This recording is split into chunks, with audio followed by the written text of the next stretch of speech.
విజయవాడలోని rainbow children's private ఆసుపత్రిలో అగ్ని ప్రమాదం చోటు చేసుకుంది. ఆసుపత్రి ఎమర్జెన్సీ వార్డులో షార్ట్ సర్క్యూట్ కారణంగా మంటలు చెలరేగి ఆ విభాగం పూర్తిగా దగ్ధమైనవి. మంటలు వ్యాపిస్తున్న విషయాన్ని గమనించిన ఆసుపత్రి సిబ్బంది వెంటనే అప్రమత్తమై ఎమర్జెన్సీ వార్డులో చికిత్స పొందుతున్న చిన్నారులను మరో వార్డుకు సురక్షితంగా తరలించారు. దీంతో ప్రాణ నష్టం జరగకుండా తప్పింది. సమాచారం అందుకున్న పోలీసులు, అగ్నిమాపక సిబ్బంది హుటాహుటిన ఘటనా స్థలానికి చేరుకొని మంటలను అదుపులోకి తీసుకొచ్చారు.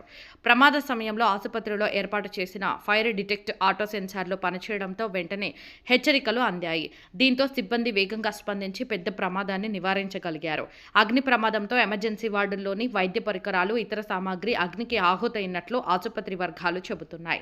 ఘటనపై పోలీసులు కేసు నమోదు చేసి ప్రమాదానికి గల కారణాలపై దర్యాప్తు చేపట్టారు. నష్టం వివరాలు పూర్తిగా తెలియాల్సి ఉంది.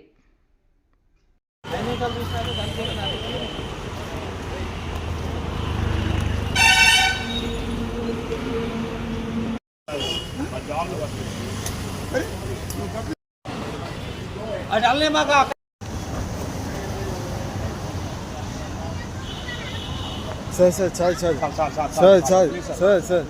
అర్థం చేసుకోండి సార్. అక్కడ ఏముంది? అక్కడ ఏం లేదు అసలు. నిలబడ్డా లోపలికి వెళ్ళలేదుగా. తప్పు నువ్వు తప్పవయ్యా, పక్కన తప్పు లైన్ రావాలిగా.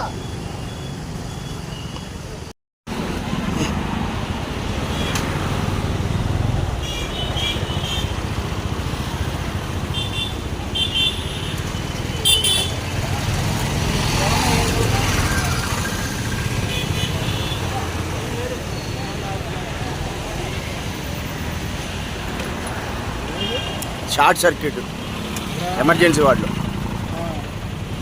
Short circuit. ఏమండి లోపల పర్మిషన్ లేదు ఎక్కడ దాకా.